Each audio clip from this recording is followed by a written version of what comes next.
What's unique about me, though, is that as a youngster, and I like to talk about myself a bit because inquiring minds want to know, I wasn't the way I am now. And in school, I had a lot of issues. And probably some of you as well dealt with some major stumbling blocks, which I turned into stepping stones later in life. These were based on my culture, also based on my understanding of self. I mean self-esteem, and also the fact that the treatment that I received in the educational system wasn't always good. So one of the other issues I had to contend with is that I had a speech impediment. Now, if any of you know about that, if you stuttered in your young days or even now, it can be quite embarrassing, especially in school, when you have to do public speaking or getting up in class and have to talk about your little items you brought in to show and tell, or just make a presentation to your classmates. Well, of course, you're going to get ridiculed if you don't speak very well, or if you don't have the right decor, can't afford all the nice clothes that other people might have on, or you may just be from the wrong side of the tracks. But it didn't stop me from being on track. It's very important to understand that, because all those things helped me to be who I am now. So as an individual of African descent, I had to put up with a lot of nonsense. But I didn't give up. I just kept moving forward. And that's the key. So as I grew older, my stuttering didn't get any better. Now, I'm going to tell you a little story about my mother. I always try to share that story, Meredith, with my mom, because she was my hero, shiro, hero. She was very powerful in my life. And my dad died when I was 10. She raised 12 children. I'm the youngest of 12. And when my dad died, she had 8 children in the household to raise. So she was a domestic. She went out and scrubbed floors, and she was a nanny for other people's children. And then she went home and put up with our mess as her own children. Okay? So as they moved on, my older siblings moved on, I was the last one in the household. So as I grew older, some of the things I talked about with my mom was quite disturbing to her. You know, being bullied at school, being called names, and being kind of looked over in class as if I didn't exist.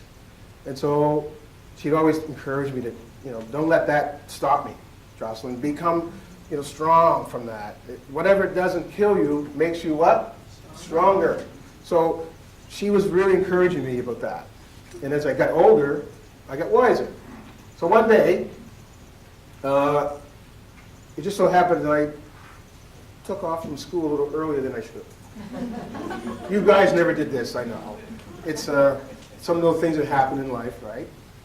And I had a little incident in school. So I played downtown, and I had an ice cream cone, and it cost me 2 cents, and that was great. So I hung around the bridge there and threw some rocks in the Sitsable River, made some waves. Saw the bus go through. So I said, whoa, I better take the shortcut, get home for the bus, right? Mom would never know. Got home, a little bit sweaty, a little bit, tired out.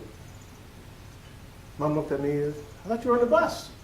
Yeah, I was just playing with the guys before that. Hey, Jocelyn, had a little game of soccer, right?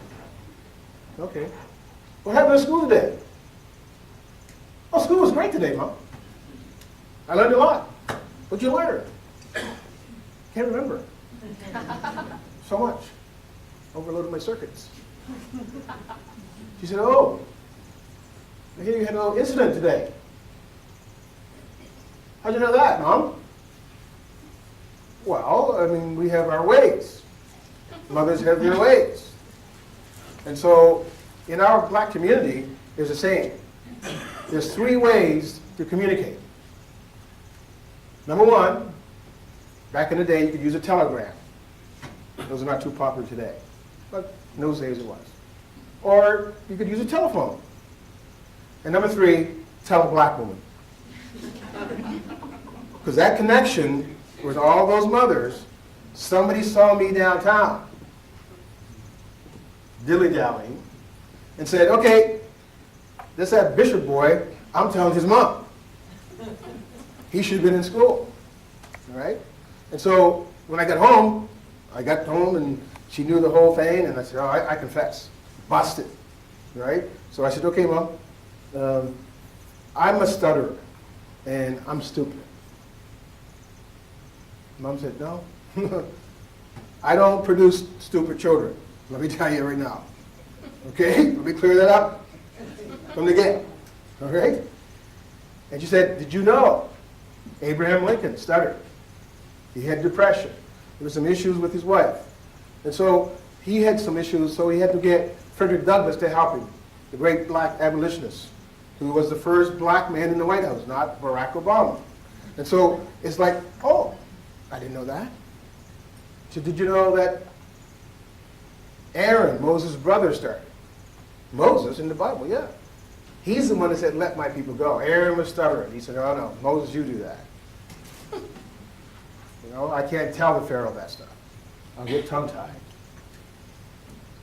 Did you know that Albert Einstein stuttered? No, I didn't know that. He's a genius. Yeah, but he had some problem with speech. Okay? How many know about the King's Speech movie? Ah, royalty, okay. So, people like that stutter. How about Joe Biden, Vice President of the United States? He's a stutterer. How about Kirk Franklin, famous gospel rapper, I call him, because he doesn't sing very well. But he can get the point across. And he can talk to you and he'll stutter. I had the pleasure of meeting Stevie Wonder. Stevie Wonder stutters. I was like, what? But when he sings, you would never know. Mal Tillis, famous country and western singer, stutters when he talks. Right? Didn't stop him from singing though. Okay? Chuck Berry, another one that stutters. Famous R&B, rock and roll star. And so she mentioned these people to me. I said, whoa. You know, my mom lived to be 98. That's why she knew Joe Biden. So it's like, what? I have a chance now. I can change some things in me. Because I felt like I was inadequate. I wasn't good enough. I didn't have the skill set to do what I needed to do and set out life properly. And so I had to come to grips with some of those challenges. In those days, I would call them crisis. So as crisis management becomes a challenge. And there's an opportunity here for you to change if you know that. And so when I talk to people now, I spread the gospel about me. And that's important as adult educators, that people who are in front of you are listening to you and say, well, yeah, you got it made, you're okay, you didn't have any problems in school. You're right. You better tell them, because we're all human beings here, and you got to figure that one out, that we're on the same level in that category.